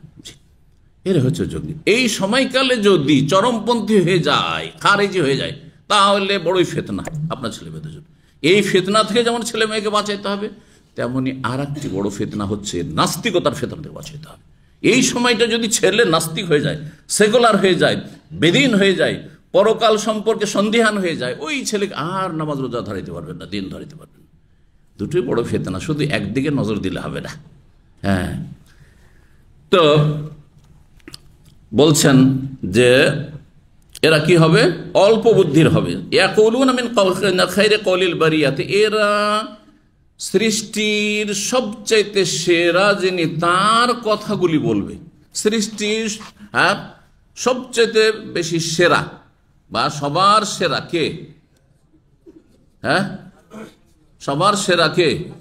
রাসূলুল্লাহ। হ্যাঁ, খায়রুল বারিয়া মানে সৃষ্টি জগতের সেরা, সৃষ্টি জগতের সেরা মুহাম্মদ রাসূলুল্লাহ সাল্লাল্লাহু আলাইহি ওয়াসাল্লাম। তো মুহাম্মদ রাসূলুল্লাহ কথা বলবেন, হাদিসও পড়বে, আয়াত পড়ে শোনাবে, আল জিহাদের আয়াত পড়বে, সশস্ত্র লড়াইয়ের আয়াত পড়বে, হ্যাঁ, তারপরে আপনার হাদিস পড়বে, ওই জিহাদের আয়াতগুলি পড়বে। কিন্তু যেই হাদিসগুলিতে শর্তের কথা আছে, যে আয়াতে আছে যে মক্কার মুসলিমদেরকে বলা হয়েছে কুফু আইদিয়াকুম, খবরদার আবু জাহাল কাফের যদি মারেও মরেও যাও তবুও হাতকে গুটিয়ে রাখবে, কোরআনের আয়াত। তাহলে এখন মুসলিম জাতি যেখানে পৌঁছে গেছে নিচে নামতে নামতে, সেটা মক্কার দুর্বল জাতির চাইতে ভালো অবস্থায় নেই। ভালো করে মনে রাখবেন, এত সহজ মনে করছেন আপনি? সারা বিশ্বের যে সব শক্তিগুলি রয়েছে আজকাল দুনিয়ার দিক থেকে, অস্ত্রের দিক থেকে, তাদের সাথে তুলনা করলে মুসলিম জাতির অবস্থা এখন মক্কি জীবনের মতো অবস্থা হয়ে গেছে। সংখ্যা বেশি থাকলে হবে? সংখ্যা আছে, আর জমিনে খুব একবারে বিশাল মিছিল বের করে লড়াই করেন। আজকালকার লড়াই কি জমিনই লড়াই হচ্ছে? একসময় তরবারির লড়াই ছিল, উটের পিঠে আর ঘোড়ার পিঠের লড়াই ছিল। এখনকার লড়াই কিসের? আরে আপন জায়গায় বসে শুধু সুইচ টিপবে, গোটা দেশ শেষ করে দিবে। আসতে হবে না, আপনার আকাশে উড়েও আসতে হবে না, ঠিক কিনা? আছে কি আপনাদের কাছে এগুলো? আছে? আর এসব যদি নিতে হয় তো ওদের কাছ থেকে খরিদ করতে হবে। ওরা ভালোটা দেবে নাকি? আবার ভালো কোয়ালিটিটা দিবে না, যেটা এক্সপায়ার হতে যাচ্ছে ওইটা দিবে? তো ওইটা দিয়ে কি করবেন তাদের? আপনি নিজের অবস্থা বুঝে ব্যবস্থা করেন আপনি। আল্লাহ বুঝার তৌফিক দান করুন। তো বলছেন যে এরা সবচেয়ে শ্রেষ্ঠ যিনি সৃষ্টির, তার কথাগুলি বলবে। ইয়ামরুকুন মানে খুব ভালো ভালো কথা বলবে, আকর্ষণীয় কথা বলবে, ইসলামের কথা বলবে। ইয়ামরুকুন মিনাল ইসলাম, কিন্তু তারা ইসলাম থেকে বেরিয়ে যাবে। কামা ইয়ামরুকুস সাহমু মিনার রামিয়া, যেমন তীর বেরিয়ে যায় শিকারী পশুর এপার থেকে ফুটো করে ওই পারে চলে যায়। হ্যাঁ, ধরেন একটা হরিণ শিকার করছেন, আর হরিণের পেটে তীর দ্রুত বেগে গিয়ে ছেদ করে এপার থেকে ওপার চলে গেল, তীর বেরিয়ে চলে গেল। এত দ্রুত বেগে তীর বেরিয়ে গেছে যে তীরটা উঠিয়ে যদি দেখেন তো একটু রক্তের ফোঁটাও দেখতে পাবেন না, একটা পশমও দেখতে পাবেন না। কেন? কারণ দ্রুত বেগে যাওয়ার কারণে একটু রক্ত লাগারও, হ্যাঁ, সমানও সেখানে থামেনি সেই তীরটি। ঠিক ওই রকমই এরা যে কোরআন পড়ছে, কিন্তু কোরআনের একটু আদর্শ তাদের জীবনে পাবেন না। সব আবেগী, আবেগ তাদের ধর্ম। বলছেন যে লা ইউজাউযু ঈমানু হানাজু, তাদের ঈমান তাদের কণ্ঠ নালীর নিচে নামবে না। তেলাওয়াত এখানে করছে, নিচে কলবে নামবে না কথাগুলি, আল্লাহর কোরআনের কথা। ফাইনামা লাকিতুমুহুম, যেখানে পাও না কেন, নবী সাল্লাল্লাহু আলাইহি ওয়াসাল্লাম বলছেন ওদেরকে, এই জঙ্গিদেরকে, ফাকতুলুহুম, এদেরকে মারো, এদেরকে হত্যা করো। কিন্তু এই হত্যা কে করবে? আপনারা একটা জঙ্গি পেয়েছেন আর গণপিটুনি দিতে লাগবেন না, এটা হারাম। এই যে আজকাল ছিনতাইকারী ধরছে আর আপনার ডাকাত ধরছে আর গণপিটুনি দিয়ে মেরে দিচ্ছে, এটা হারাম কাজ। কিন্তু কি করতে হবে তাহলে? যারা এই কাজ করছে গোটা সমাজের লোক জালেম, যদি ওই লোকটি মরে যায় তো গোটা সমাজের লোক খুনি। বোঝা গেছে? ইসলাম কি বলে? ইসলামে সুবিচার আছে। চুরি করেছে, চোরের হাত কাটবে। হাত কাটবে কে? সরকার। সরকারের ঘরে তুলে দেন আপনি, হ্যাঁ, থানা পুলিশকে দিয়ে দেন। বলে না, ওখানে তো বিচার হয় না, ঘুষ দিয়ে বেরিয়ে যায়। জবাব দিবে রবের কাছে, ওরা জবাব দিবে, হ্যাঁ, পুলিশ প্রশাসন জবাব দিবে। আপনার কি? আপনি উঠিয়ে দেন। জি, বলছেন যেখানে পাও না কেন তাদেরকে ফাকতুল, তাদেরকে হত্যা করো। ফাইন্না কাতলাহুম আজরুন লিমান কাতালাহুম ইয়াউমাল কিয়ামাহ, কারণ তাদেরকে হত্যা করা বড়ই নেকি সওয়াবের কাজ। যারা হত্যা করবে তাদের জন্য কিয়ামতের দিবসে, সেদিন আপনার আমলনামায় আপনার মহাপুরস্কার আকারে বড় নেকি লিখা থাকবে যে আপনি জঙ্গিকে হত্যা করেছেন। হে শাসক বা শাসকের প্রতিনিধি, আদালত বিচার করেছে মৃত্যুদণ্ডের, কিন্তু সত্যিকারের জঙ্গি হইতে হবে। আবার জঙ্গির নাটক সাজিয়ে ভালো মানুষকে ঢুকিয়ে দিলে হবে না, তাহলে কঠিন শাস্তির অপেক্ষা করতে হবে এরকম জালেম শাসকদেরকে এবং জালেম প্রশাসনকে আর গোয়েন্দা বিভাগ। এইটাও কিন্তু সতর্ক সাবধান, কারণ অনেক নিরীহ ভাই বোনদেরকে নিয়ে গিয়ে শুধু পর্দা করার কারণে অথবা ইসলাম পালনের কারণে অথবা কোনো ভাইদের দিনদারির কারণে, একসময় জেনারেল শিক্ষিত ছিল, সে নাস্তিক ছিল, অথবা তাদের পার্টির লেভেলের কোনো লোক ছিল, এসব রাজনৈতিক পার্টি করতো, সেগুলো থেকে চলে আসছে আর কোরআন হাদিস চর্চা করেছে, রাতে উঠিয়ে নিয়ে চলে গেল আর জঙ্গি নাটক সাজিয়ে আপনার সোশ্যাল মিডিয়া টিভিতে প্রচার করে দিয়ে আজকে জঙ্গি ধরা খেয়েছে।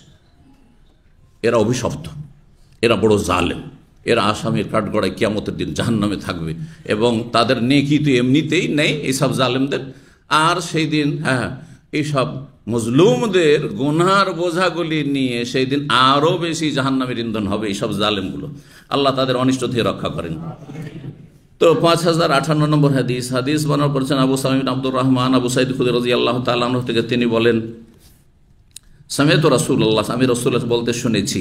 আগের হাদিসটি ছিল আলী, আর এটা বর্ণনাকারী হচ্ছে আবু সাঈদ খুদরি। হাদিস কিন্তু একই, ওই খারিজি জঙ্গিদের সম্পর্কে। ইয়াখরুজু ফিকুম কওমুন, তোমাদের মাঝে শীঘ্রই একটি জাতির উদ্ভব ঘটবে, মানে বেরিয়ে আসবে, জন্ম নেবে। তাহকিরুনা সালাত মা সালাত, তাদের নামাজের সাথে তোমাদের নামাজকে তুচ্ছ মনে করবে। একসাথে নামাজ পড়লে এত খুশু, এত লম্বা নামাজ, যে তোমাদের নামাজকে তোমরা নিজেই তুচ্ছ মনে করে, আমরা কি রে এদের মতো পরেশগার হইতে পারলাম না। আর ওয়াসিয়ামাকুম মা সালাত, তাদের রোজার সাথে তোমাদের রোজাকে তুচ্ছ মনে করবে। ওয়া আমালাকুম মা আমাল, তাদের আমলের সাথে তোমাদের আমলকে তুচ্ছ মনে করবে। তারা কোরআন তেলাওয়াত করবে, তারা জিকির আজকার করবে, তারা মসজিদে সবসময় ধর্ণা দেবে, হ্যাঁ, কিন্তু আরও কি করবে? ওয়াকরাউনাল কোরআন, কোরআনও পাঠ করবে, কিন্তু কোরআন ভিতরে ঢুকবে। লা ইউজাউযু হানাজাহুম, তাদের কণ্ঠনালীর নিচে নামবে না কোরআন, মানে আমল করবে না, পরিবর্তন হবে না। ইয়ামরুকুনা মিনাদ দ্বীন, দিন ইসলাম থেকে তারা বেরিয়ে যাবে, মানে দিনের আদর্শ থেকে বেরিয়ে যাবে। খারিজিরা কাফের না বড় ফাসেক ইখতিলাফ রয়েছে। অধিকাংশ ওলামাদের কাছে খারিজি কাফের নয়, যদি কোনো মুসলিমকে কাফের না বলে। হ্যাঁ, যদি খুন করে তাহলে বড় পাপী, কিন্তু যদি বলে যে কাফের, মুসলিম কাফের, তো হাদিস কি রয়েছে, যদি কোনো মুসলিমকে কাফের বলে আর সে কাফের না, তাহলে নিজেই কাফের হয়ে যাবেন। সুতরাং বিদাতি মোল্লারা যারা কোরআন সুন্নাহর আলেমদেরকে, আমাদেরকে কাফের আর ইহুদি নাসারা দালাল, আমেরিকার দাল, অমুকের দাল এসব বলছে, তারাই কিন্তু সেটা হাসরের মাঠে হবে, এটা মনে রাখবেন। জি, তো বলছেন দিন ইসলাম থেকে তারা বেরিয়ে যাবে। কামাই আমরা গোসাহমা মেরারামিয়া, যেমন তীর বেরিয়ে ফুটো করে চলে যায়। মেরারামিয়া মানে সঠিক অর্থ এর হচ্ছে শিকারী পশু থেকে, কিন্তু অনুবাদক এখানে রামিয়াতুন মানে ধনুক করেছে, এটি বাংলা একটি অনুবাদে এটা ভুল অনুবাদ করেছে। এমনভাবে বেরিয়ে চলে গেছে, ইয়ানজুরু ফিন নাসলে, তারপরে তীরটা উঠিয়ে দেখছে, যে কথাটা বলছিলাম, দেখছে নাসল বলা হয় তীরের অগ্রভাগ, যেখানে ধারালো কি রয়েছে, অংশটুকু রয়েছে, যেটা লোহার, যেটা আসলে যেটা অস্ত্র তীরের, সেটাকে নাসল বলা হয়। বাংলা কি বলা হয় এই ধারালো অংশকে? কোনো নাম আছে? হ্যাঁ, তীরের অগ্রভাগ, নাম নেই, তীরের অগ্রভাগ। আচ্ছা, ফালায়ারা সেন, কিন্তু কিছু সেখানে একটু রক্ত লেগে নেয়, একটু পশম লেগে নেয়, অথচ একটা ধরেন খরগোশ অথবা একটা শিকারী পশু ভেদ করে এপার থেকে ওপার চলে গেছে। বলছেন যে ওয়ানজারু ফিল কিদহি, আর তারপরে সেই কঞ্চি বা যে কাঠটা রয়েছে সেটাতে দেখবে যে ওতে কোনো রক্ত বা কোনো পশম লেগে আছে, ওতেও কিছু লেগে নেই। মানে এত দ্রুত বেগে বেরিয়ে গেছে কঞ্চি। ওই যে লোহার অংশ অগ্রভাগের পরে কি থাকে? হ্যাঁ, তীরে কঞ্চি থাকে অথবা কাঠ থাকে, তো সেটাও দেখছে তাতেও কিছু লেগে নেই। ফালাই আর কিছুই দেখতে ওয়ানজারু ফির রিশ, তারপরে নিচের শেষ দিকে, তীরের শেষ দিকে, একদিকে তো ধারালো অস্ত্র আর একদিকে কি থাকে? পাখির ডানা থাকে, থাকে না? পাখির ডানাগুলো থাকে। তো বলছে সেটা দেখবে তাতেও কিছুই লেগে নেই, একবারে বেরিয়ে চলে গেছে ভেদ করে। ওয়া ফালায়, আর কিছুই দেখবেন। ওয়া তামারা ফিল ফুকে, আর একেবারে যে আপনার সেই তীরের অগ্রভাগে সামান্য হচ্ছে প্রথম যেটুকু প্রবেশ করে সেইটুকুতে দেখবে যে দেখি তাতে কিছু চিহ্ন বোঝা যাচ্ছে কিনা, একটু রক্তের দাগ টাগ লেগে আছে, তাতেও কিছু নেই। এই উদাহরণ দেওয়ার উদ্দেশ্য কি? যেমন তীর দ্রুত বেগে শিকারীকে ছেদ করে এপার থেকে ওপার চলে যায়, কিছুই পাওয়া যায় না তাতে, দ্রুত বেগে যে তীর চালানো হয় বা যেটা গিয়ে আঘাত করে শিকারীকে, ঠিক তেমনি খারিজি লোক এত আমল, জঙ্গিরা এত আমল করবে কিন্তু তার আমলের কোনো সুফল তাদের জীবনে পাওয়া যাবে না। 5059 নম্বর হাদিস বর্ণনা করছেন আবু মুসা আশআরী রাদিয়াল্লাহু তাআলা, নবী সাল্লাল্লাহু আলাইহি ওয়াসাল্লাম আল মুমিনু আল্লাযী ইয়াকরাউল কোরআন, মুমিন মুসলিমকে এই হাদিসে 4 ভাগে ভাগ করা হয়েছে। এক রকম মুমিন, এক হচ্ছে মুসলিম, সে তার মধ্যে একটা কি রয়েছে গুণ? মুসলিম। আর দ্বিতীয় গুণ হচ্ছে যে কোরআন তেলাওয়াত করে নিয়মিত, ওই আমলও করে, বুঝছেন? তো তার উদাহরণ হচ্ছে কিরকম? কাল উতরুজ্জা, সুগন্ধি বা সুগন্ধ লেবুর মতো। উতরুজ্জা বিশেষ ধরনের লেবু। লেবু তো আবার মেলা রকমের লেবু আছে, তাই না? আমাদের দেশে কমলা লেবু তো ঘ্রাণ থাকে না, থাকে না? থাকে। উতরুজ্জা সেটা কমলা লেবু নয়, বিশেষ এক ধরনের আপনার লেবু আছে, লেবু জাতীয়, যেটা আরব দেশে পাওয়া যায়, সেটাতে ঘ্রাণ থাকে। তো এই যেহেতু এক তো মুমিন, 2 নম্বর কোরআন পড়ে, আবার আমলও করে, সুতরাং তার মধ্যে ঘ্রাণও আছে আর স্বাদও আছে, দুটোই আছে। তো আমহাতাইবন, তার স্বাদটাও খুব মজার, আর রিহাতাইবন, আর তার ঘ্রাণটাও খুব সুন্দর। ওয়াল মুমিন আল্লাযী লা ইয়াকরাউল কোরআন, কিন্তু যেই মুমিন মুসলিম ব্যক্তি কোরআন পড়ার সুযোগ পায় বা কোরআন পড়ে না, কোরআন তেলাওয়াত করেন আজকালকার অধিকাংশ মানুষরা যেমন, কিন্তু ওই আমল করে, তার উদাহরণ হচ্ছে কাত্তামরা, খেজুরের মতো। খেজুরে কি আছে? তামাতাইব, তার স্বাদটা তো খুব সুন্দর, খেতে খুব মজা খেজুর, কিন্তু ওয়ালা রিহালাহা, যদি নাকে ঢুকিয়েও দেন তবু খেজুরের কোনো ঘ্রাণ পাবেন না, সুগন্ধি পাবেন না। ও মাসাল মুনাফিক, তৃতীয় হচ্ছে এমন মুনাফিক আল্লাযী ইয়াকরান, কিন্তু কোরআন পড়ে, ভিতরে কপট, কিন্তু কোরআন পড়ে। তার উদাহরণ হচ্ছে রাইহানা, রাইহান নামক লতা পাতা বিশিষ্ট গাছের মতো এক ধরনের গাছ আছে, যেই গাছে কি আছে? যে গাছে খুব ঘ্রাণ আছে, যেমন পুদিনা আছে না? এইরকম মেলা, আমাদের দেশে মেলা এরকম গাছ আছে, যে গাছগুলো দূর থেকে ওর ঘ্রাণ পাওয়া যায়। রিহা তাইয়্যিব, এই রাইহানা যে লতা পাতা বিশিষ্ট গাছ, তার যে ঘ্রাণ সেটি খুব সুন্দর। ওয়াতামুন, কিন্তু সেটা চিবিয়ে দেখেন সেই লতাগুলো একেবারে বিষাদ, তিতা, মুররুন মানে তিতা।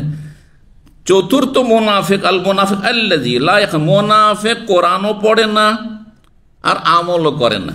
কাল হানজালা, সে হচ্ছে কার মতো? মাকাল ফলের মতো। মাকাল ফল তামুন, তার স্বাদও খুব তিক্ত, আও খাবিস, নোংরা, ও রিহুহা মুররুন, আর তার ঘ্রাণও হচ্ছে কি? তার গন্ধ হচ্ছে খুব দুর্গন্ধযুক্ত, মুররুন, তিক্ত। 37 নম্বর অধ্যায় বলছেন রাসূলুল্লাহ সাল্লাল্লাহু আলাইহি সাল্লামের এই হাদিসকে নিয়ে একটি অধ্যায় কায়েম করে ইমাম বুখারী, বাবুন ইকরাউল কোরআন মা তালাফাত আলাইহি কুলুবুকুম, তোমরা কোরআন পাঠ করতে থাকো, তেলাওয়াত করো, যতক্ষণ পর্যন্ত তোমাদের অন্তর সেই দিকে আকৃষ্ট থাকে। অন্তরের আগ্রহ নিয়ে, যতক্ষণ মনে আগ্রহ আছে যে আমি পড়বো পড়তে ভালো লাগছে, ততক্ষণ পড়তে থাকেন। যখন দেখছেন খুব বিরক্তি লাগছে, একটু ঝিমাচ্ছি, কোরআন পড়তে পড়তে মাঝে মাঝে কোরআন হাত থেকে ছুটে পড়ার মতো অবস্থা হয়ে যায়, মানে এমন ঝিমানি চলে এসছে। তারপর গায়ের জোরে শুধু আবেগ, না আমাকে খতম দিতে হবে, আমাকে এত পারা পড়তে হবে, না করবেন না, এটা নিষেধ করিয়েন না, কারণ এতে কোনো লাভ নেই, আপনার অন্তরে কোনো রকমের তাসির হচ্ছে না। জি। আর কোরআন পড়তে গিয়ে উল্টো পাল্টা পড়ে দিয়ে আল্লাহকে গালও দিয়ে দিতে পারেন, উল্টা উচ্চারণ করে নিতে পারেন, ঠিক কিনা, যার ফলে নিষেধ আছে। 5060 নম্বর হাদিস বর্ণনা করছেন জুনদুব বিন আব্দুল্লাহ সাহাবী, নবী সাল্লাল্লাহু আলাইহি ওয়াসাল্লাম থেকে বলছে, ইকরাউল কোরআন মা তালাফাত কুলুবুকুম, তোমরা কোরআন তেলাওয়াত করতে থাকো যতক্ষণ পর্যন্ত তোমাদের অন্তর সেই দিকে আকৃষ্ট থাকে। হ্যাঁ, স্বতঃস্ফূর্তভাবে তেলাওয়াত করো যতক্ষণ তোমার মধ্যে এই আপনার অবস্থা আছে। ফাইজ ইখতালাফতুম, যখন এর থেকে তোমার ভিন্ন অবস্থা তৈরি হয়ে যাবে, ইখতিলাফা মানে যখন দেখবে যে আর মন লাগছে না, ফাকুমু আনহু, তখন কোরআনটা বন্ধ করে তুমি দাঁড়িয়ে যাও, উঠে যাও, আর কোরআন পড়িও না। এরকম তাহাজ্জুদ পড়ার ক্ষেত্রে, তাহাজ্জুদ পড়ছেন আবেগে আমি তাহাজ্জুদ, দোয়া করার ক্ষেত্রে আবেগে, রাতের অন্ধকারে উঠে দোয়া করবো, এদিকে দোয়া করছেন, কি বলছেন, হ্যাঁ আবার ঘুম চলে আসছে, না তাহাজ্জুদ পড়বেন না, ছেড়ে দেন। অন্য হাদিসে রয়েছে লাল ইয়াসুব্বু রাব্বাহু, হতে পারে আল্লাহকে গাল দিয়ে দিয়েছে, হইতে পারে যে নিজেকে লানত করেছে, আল্লাহ তুই রহম করার জায়গায় একটু ঝিমাচ্ছে, ওই স্বপ্নের মতো ভাব, আর বলছে আল্লাহ লানত করো, হতে পারে না। যার ফলে এই অবস্থায়, গাফিলতির অবস্থায় কোরআন পড়বেন না, দোয়াও করবেন না, আর নামাজও পড়বেন না, ছেড়ে দেন। ইনশাআল্লাহ আপনার নিয়ত যদি সৎ থাকে নাকি পেয়ে যাবেন আপনি। 5061 নম্বর হাদিস বর্ণনা করেছেন, ওই হাদিসটি কিন্তু সনদে কিছু পার্থক্য রয়েছে বিভিন্ন জায়গায়। নবী সাল্লাল্লাহু আলাইহি ওয়াসাল্লাম বলেন, ইকরাউল কোরআন মা তালাফাত আলাইহি কুলুবুকুম ফাইযা ইখতালাফতুম ফাকুমু আনহু, মা তালাফাত আলাইহি কুলুব, এখানে আলাইহি শব্দটি বেশি আছে শুধু। আর তারপরে এই হাদিসের সমর্থক কিছু হাদিস মোতাবাত এসেছে, সেগুলো বর্ণনা করেছেন। আর অন্য সাহাবী থেকে হাদিসটি বর্ণিত হয়েছে, যেমন আব্দুল্লাহ বিন সামেদ থেকে, উমর থেকে বর্ণিত হয়েছে, কিন্তু হাদিস জুনদুব রাদিয়াল্লাহু তাআলা থেকে বর্ণিত হাদিসটি বেশি সহিহ এবং বেশি সনদে এসেছে, এই কথা ইমাম বুখারী বলছেন। সর্বশেষ হাদিস 5062 নম্বর হাদিস, আমরা ইনশাআল্লাহ তাআলা এই ফজাইলে কোরআনের শেষ হাদিসে পৌঁছে গেছি। হাদিস বলছেন ইমাম বুখারী রাহিমাহুল্লাহর ওস্তাদ সুলাইমান ইবনে হারব, তার ওস্তাদ হচ্ছেন ইমাম শুবা বিন হাজ্জাজ আল বসরি, বসরার ইমাম ছিলেন তিনি। তার ওস্তাদ আব্দুল মালিক বিন মায়সারা, তার ওস্তাদ হচ্ছেন নাজ্জাল বিন সাবরা তাবেই, তার ওস্তাদ হচ্ছেন আব্দুল্লাহ বিন মাসউদ। তাহলে ইমাম বুখারী কয়জন ওস্তাদের মাধ্যমে নবী সাল্লাল্লাহু আলাইহি ওয়াসাল্লাম পর্যন্ত পৌঁছেছেন এখানে দেখা যায়। হ্যাঁ, এক হচ্ছে সুলাইমান বিন হারব, 2 নম্বর শুবা, 3 নম্বর হচ্ছে আব্দুল মালিক বিন মায়সারা, 4 নম্বর নাজাল বিন সাবরা, 5 নম্বরে গিয়ে আব্দুল্লাহ বিন মাসউদ সাহাবী কে পেয়েছেন, 6 নম্বরে 6ষ্ঠ নম্বরে রাসূলুল্লাহ সাল্লাল্লাহু আলাইহি ওয়াসাল্লাম পৌঁছেছে। তাহলে এই সনদটি অনেক লম্বা সনদ। হ্যাঁ, তার চাইতে কম সনদ আপনার মাধ্যম দিয়েও নবী সাল্লাল্লাহু আলাইহি ওয়াসাল্লাম থেকে হাদিস বর্ণনা করেছেন। হ্যাঁ, 5টি মাধ্যম দিয়ে, 5 জনের মাধ্যমে আর 4 জনের মাধ্যমে অনেক হাদিস সহিহ বুখারীতে রয়েছে। আর সহিহ বুখারীতে 30-এর বেশি হাদিস হয়, 40-এর কাছাকাছি হাদিস রয়েছে, যেগুলি সোলাসিয়াত, যেগুলো কি বলা হয় সোলাসিয়াত। এটা একটা নলেজ জেনে রাখেন। সোলাসিয়াত মানে কি, সালাসা থেকে, মানে 3 জনের ওয়াস্তায় মাধ্যমে, 3 জনের ভায়া দিয়ে রাসূলুল্লাহ সাল্লাল্লাহু আলাইহি ওয়াসাল্লাম থেকে হাদিস বর্ণনা করেছেন ইমাম বুখারী রাহিমাহুল্লাহ, সিনিয়র ওস্তাদ থেকে। দেখেন, আমরা যদি জুনিয়র ওস্তাদ আমাদের অনেক আছে, তো জুনিয়র ওস্তাদের ওস্তাদ থেকেও আমরা কিন্তু ইলম শিখেছি, সরাসরি তার কাছে পড়েছি। অনেক সময় এটা হয় যে একজন আমার জুনিয়র ওস্তাদ, তার ওস্তাদের ওস্তাদ থেকেও এক সময় গিয়ে ওনার কাছেও ইলম শিখেছি। তাহলে এই 2 জনের কাছে তো একসময় ইলম শিখেছি, এদের ভায়া দিয়ে তো 2 জনের অবস্থা বেড়ে গেল। এই 2 জনের রাস্তা সূত্র বাদ দিয়ে যদি এই সূত্র দিয়ে ধরি যে আমি সরাসরি তো ওনার দাদা ওস্তাদ, আবার এই কথাটি কিন্তু বেদাতি হুজুরদের কথা, তাই না, দাদা হুজুর।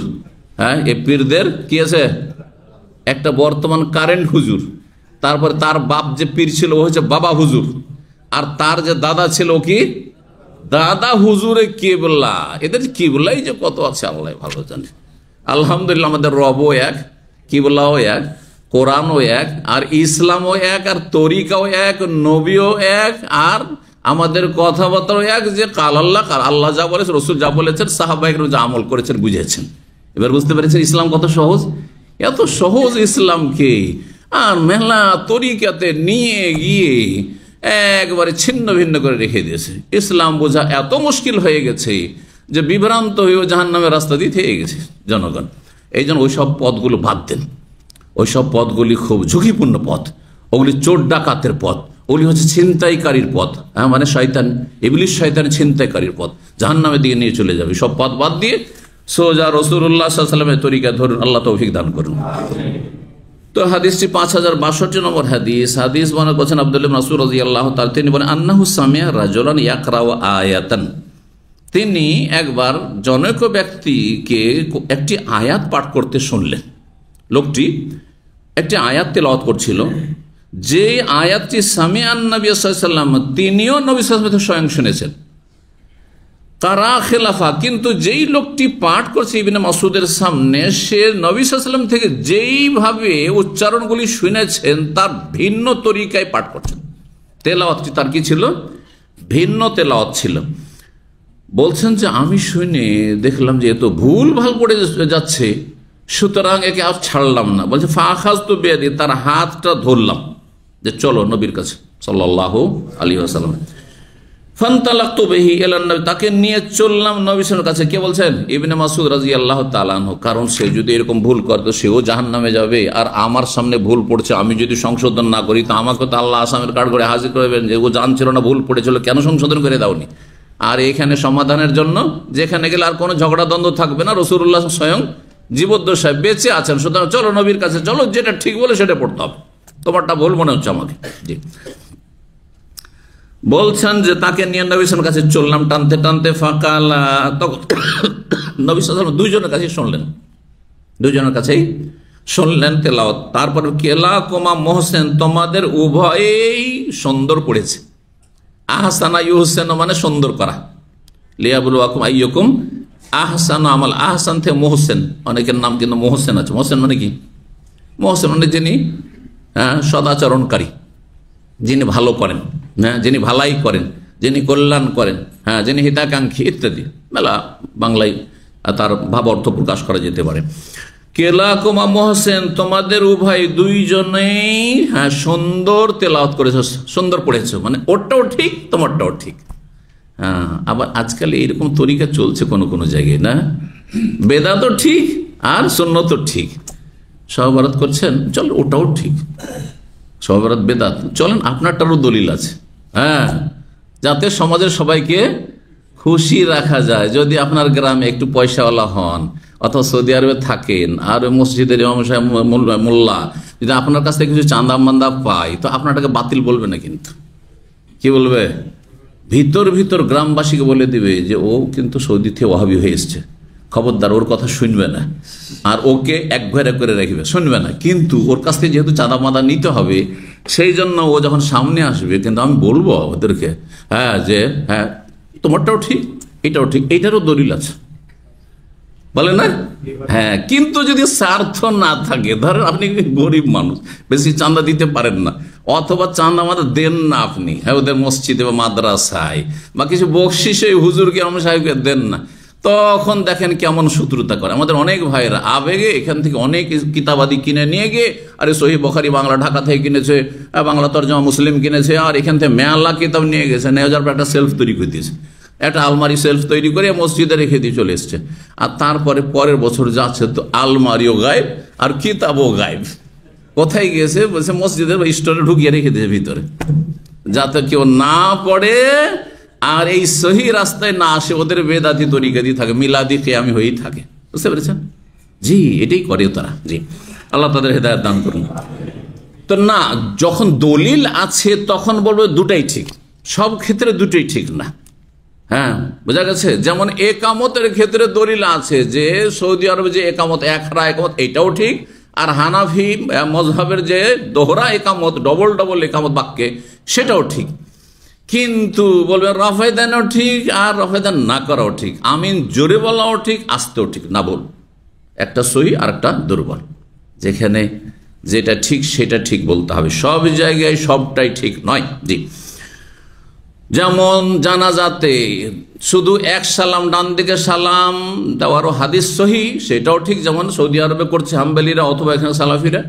আর আমাদের দেশে সমস্ত যারা আহলে হাদিসরাও অথবা শাফিঈরাও আর হানাফিরাও সবাই কি দুই দিকে সালাম হয়েছে, সেই মর্মেও হাদিস রয়েছে আর সহিহ হাদিস হয়েছে, সুতরাং সেটাও ঠিক। তো যেগুলো ক্ষেত্রে ঠিক আর আপনার জানা আছে এটাও ঠিক ওইটা ঠিক বলবেন, কিন্তু এটা বলবেন না যে এটাও ঠিক ওইটাও ঠিক, বলবেন না যে তবলিগ জামাতও ঠিক আর জামাত ইসলামীও ঠিক আর আহলে হাদিসও ঠিক, এইটা বলবেন না। হক বাতিলকে একেবারে একাকার করে দিবেন না, আপনি খবরদার এরূপ করবেন না, না হলে জবাব দিতে হবে আপনাকে। যেটা ঠিক সেটাকে ঠিক বলে, যেটা ভুল সেটাকে ভুল বলবেন, না হলে মানুষ পথভ্রষ্ট হয়ে যায়, বুঝতে পারবে না। তো বলছিলাম যে নবী সাল্লাল্লাহু আলাইহি ওয়াসাল্লাম বললেন যে তোমাদের দুইজনেই ভালোই পড়েছো, ফাকরা, সুতরাং পড়তে থাকো, যে যেমন পড়ছো ইবনে মাসউদ তোমার মতো তুমি পড়তে থাকো, আর ও অন্য বংশের লোক ওই বংশ ওইভাবে পড়তে থাক। বলছেন আকবর ইলমি কাল, বর্ণনাকারী একটু সন্দেহ হয়েছে যে নবী সাল্লাল্লাহু আলাইহি ওয়াসাল্লাম কথাটি কি বলেছিলেন। তো তিনি বলছেন যে আকবর ইলমি মানে আকসারু জান্নি, আমার খুব বেশি ধারণা, আমার খুব বেশি ধারণা মানে মোটামুটি আমি যেটা বলছি সেটা নিশ্চিত যে নবী সাল্লাল্লাহু আলাইহি ওয়াসাল্লাম শেষখানে বলেছিলেন ফাইন্না মান কানা ক্বাবলাকুম ইখতালাফু ফাআহলাকাহুম, তোমাদের পূর্বের যেসব উম্মতগুলি ছিল তারা তাদের কিতাব নিয়ে, আসমানি গ্রন্থ নিয়ে বিভিন্ন মতে বিভক্ত হয়েছিল। তাওরাতকে বিকৃত করেছিল, ইনজিলকে বিকৃত করেছিল, বাইবেলকে জানেন 4 রকমের বাইবেল পাওয়া যায়। কোন বাইবেলে আমল করবে খ্রিস্টানরা? এখন বর্তমানে প্রসিদ্ধ 4টা বাইবেল আছে, কোনটার আমল করবে? বেদ কয়টি রয়েছে হিন্দুদের?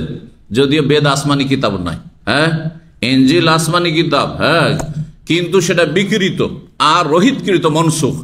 বেদ যদিও আসমানি কিতাব নয়, কিন্তু তাতে কিছু ভালো কথা, ভবিষ্যৎবাণী, আল্লাহর তাওহীদ সম্পর্কে, নবীর রিসালাত সম্পর্কে, নবী মরুভূমিতে আসবেন, নবী মক্কায় আসবেন ইত্যাদি সব কথাবার্তা অনেক কিছু রয়েছে।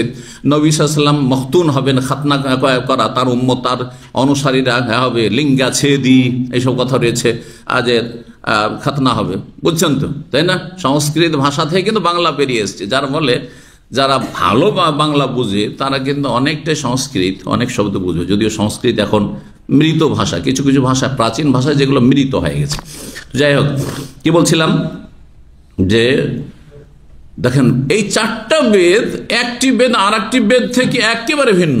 যেমন ঋগ্বেদে তাওহীদের কথা আছে, ঋগ্বেদে নবীর রিসালাত ভবিষ্যৎবাণীর কথা রয়েছে, কিন্তু কিছু কিছু বেদ আছে যাতে শিরক আর মূর্তি পূজাও আছে, বুঝতে পারছেন? তো যদি এগুলো যদি ঐশী বাণী হবে, মানে আল্লাহর পক্ষ থেকে, স্রষ্টার পক্ষ থেকে হবে, তাহলে এইরকম দ্বন্দ্ব কেন থাকবে? যেমন কোরআন হাদিসে কোথাও শিরকের কথা আছে, মাজার পূজার কথা আছে, মূর্তি পূজার অনুমতি আছে? না, মোটেই নেই। তাওহীদ তো তাওহীদ, সুন্নাহ তো সুন্নাহ। জি, তো বলছেন আমার খুব বেশি বিশ্বাস যে তিনি বলেছেন শেষখানে ফাইন্না মান কানা ক্বাবলা, তোমাদের পূর্বে যেসব উম্মতগুলি, জাতিগুলি ছিল, ইখতালাফু, তারা ধর্ম নিয়ে তারা মতবিরোধ সৃষ্টি করেছে। এই যে ধর্মীয় ফিরকা, ইহুদির 71 ভাগে বিভক্ত হয়েছে, হাদিসে রয়েছে, খ্রিস্টানরা 72 ভাগে বিভক্ত হয়েছে, আর এই উম্মত 73 তরিকায় বিভক্ত হবে। সবগুলি জান্নাতি না? সবই ঠিক, কুল্লুহুম ফিন্নার, সবগুলি জাহান্নামে যাবে একটি ছাড়া। আর সেটা হচ্ছে জান্নাতি যারা, যাদের সিলসিলা গিয়ে সাহাবায়ে কেরামদের আকীদা আমলের সাথে মিলছে, মদিনার ইসলামের সাথে মিলছে। আপনাকে আপনার ইসলামটা মদিনার ইসলামের সাথে মিলাইতে হবে, মিলছে কি মিলছে না, আল্লাহ যেন এই তৌফিক দান করেন।